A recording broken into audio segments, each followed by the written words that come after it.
welcome back to my channel, Bag Addict Shopper. Don't forget to subscribe sa aming channel at follow me sa aking Instagram account, Bag Addict Shopper. Today, mag-unboxing tayo ng bag o isang brand na wala dito sa Italy. Bali, in-order ko siya isang linggo. Finally, dumating siya. Anyway, mag-start muna tayo sa isang shoes. Let's start. Gucci, ewan ko na yan. Itong ano na to, yan ang ating, syempre, dust bag. Itong shoes na to, bali ano siya, for kids.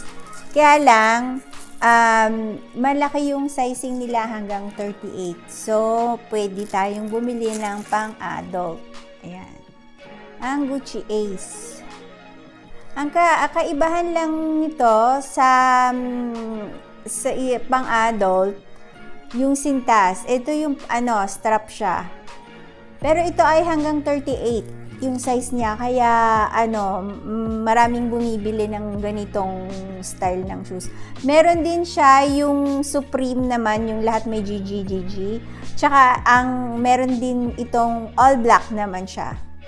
Lahat yun may size 38. Kaya lang syempre mabilis maubos ang size 38 at 37 kasi yun yung pinaka ng adult. Ayan, ang ating Gucci Ace. Magkaiba siya, kaparehas din ng adult. Magkaiba yung kanilang likod.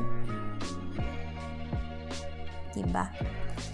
Ang ating Gucci. At meron din pala siya, baka makalimutan ko.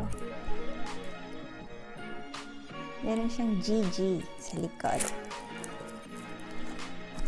Lagay na natin ulit.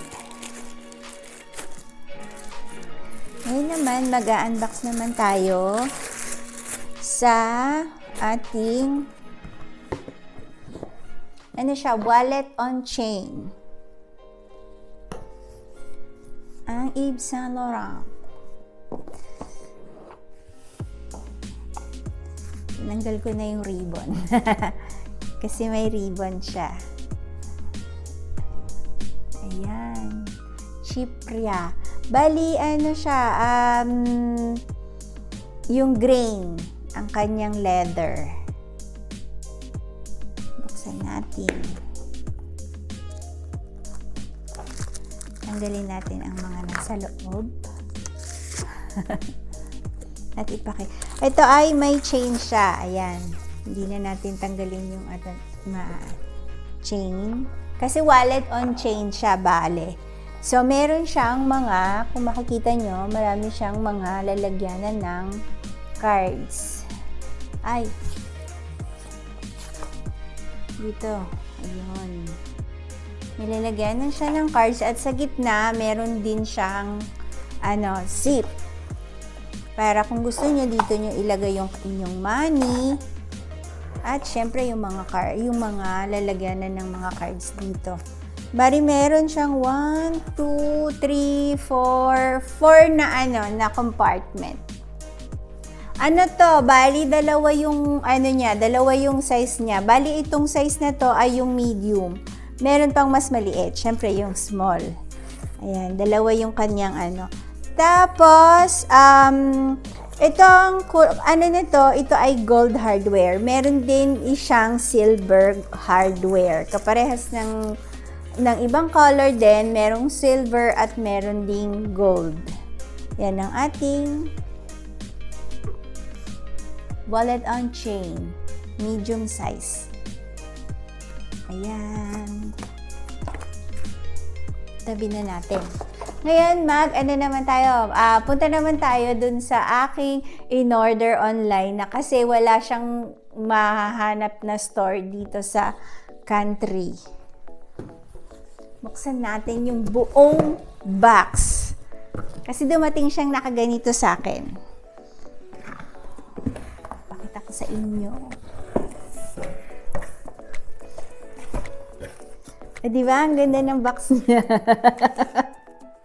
Meron siya talagang Anyway, ngayon, anihin muna natin kasi partner siya eh.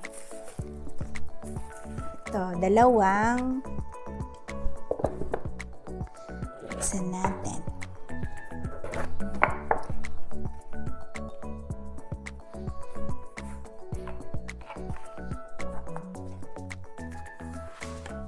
Yan, dalawang wallet. Isang pang men at isang pang girl. Kasi ano sila, twinning. Bali ito ay 6 yung ano niya, yung lalagyanan niya ng cards. 6. Tapos meron din siyang lalagyanan ng money. Tapos dito pa may ipitan. Ayan. Kung gusto niyo lagay yung inyong ID dyan. Tapos yung mga cards, 6 yung lalagyanan ng cards niya. Ayan. Sana mabigkas ko ng tama. Fauré. Kasi French yung name niya. Parang ano siya, kahilera siya ng Goyard. Ayan. Ito naman yung wallet ng pang-girl. Ayan. Meron naman siyang 8 na lalagyanan ng cards. Tapos, syempre, meron ding lalagyanan ng money dito. Wala lang coin, pero parang ano rin siya, pwede rin siyang maging passport holder. Pero yung wallet talaga siya eh. Ayan, ang ating dalawang wallet. Bali ito, nung dumating sa akin, ayan, madami siyang my cards. Tapos yung, syempre, yung resibo, at saka, meron siya, ito, parang yung, ano siya eh, kasi meron akong hiningi ding gift receipt. Yan ang dumating lahat sa akin. Tapos, ngayon, tignan natin kung ano ang ating bag. Sirain na natin.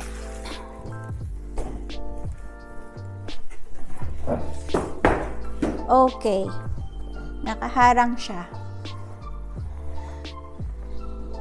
Ay, syempre, ang dust bag. Ito ay yung daily bottle ng Fauré. Ayan. Bali kasing laki siya. Ito ay 32. Halos kasing laki siya ng never full ng Louis Vuitton. Tapos, para sa akin, mas matibay ito kasi meron siyang dito sa gilid. Hindi parehas ng Louis Vuitton na wala. Kung makikita nyo. Ayan, meron siyang pang ano. Kasi, karamihan ng mga bag na ganito, yung tote bag, mas madaling masira yung gilid.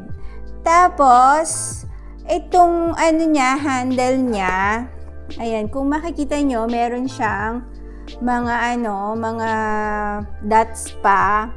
Kasi pwede nyo siyang irregular yung ano nyo. Kung gusto nyo mas mahaba, para pagka inano nyo, kasi lalo yung mga naka-jacket, madaling bumagsak yung pag ganitong tote. So, kung gusto nyong, paliitin, ayan, anuhan siya, pwede nyo siyang gawing yung saktong-sakto lang dito sa inyong shoulder. Yan ang kagandahan nito. Tapos, meron siya sa loob din na, syempre, packet, dalawang packet. Ay, isa lang pala. Ayan. Tapos dito may nakalagay yung kanyang tatak. Bali, ito ay, ang color nito ay gray steel, black yung ano niya. Black yung kanyang edge. Kasi marami siyang may kulay maroon, may kulay blue, green, yellow, tsaka gray. Yan, itong ating daily bottle. Tapos meron din siyang 27, size 27 at 37. Bali yung ito, halos kasing laki siya ng medium ng ng Louis Vuitton. Tapos, ang mas maganda pa talaga dito sa na to, yung niya, yung canvas niya mas makapal. Mas makapal siya sa Goyard kasi yung Goyard masyadong nalulukot agad. Tsaka yung mas makapal din siya sa Neverfull. Yan ang ating daily battle. Meron din itong yung isa naman model niya may zip. Yan. Okay guys, sana nagustuhan niyo yung aming video for today. Don't forget to subscribe. Syempre, i-like niyo yung aking video at follow me sa aking Instagram account, Bag Addict Shopper. And that's all. Bye-bye!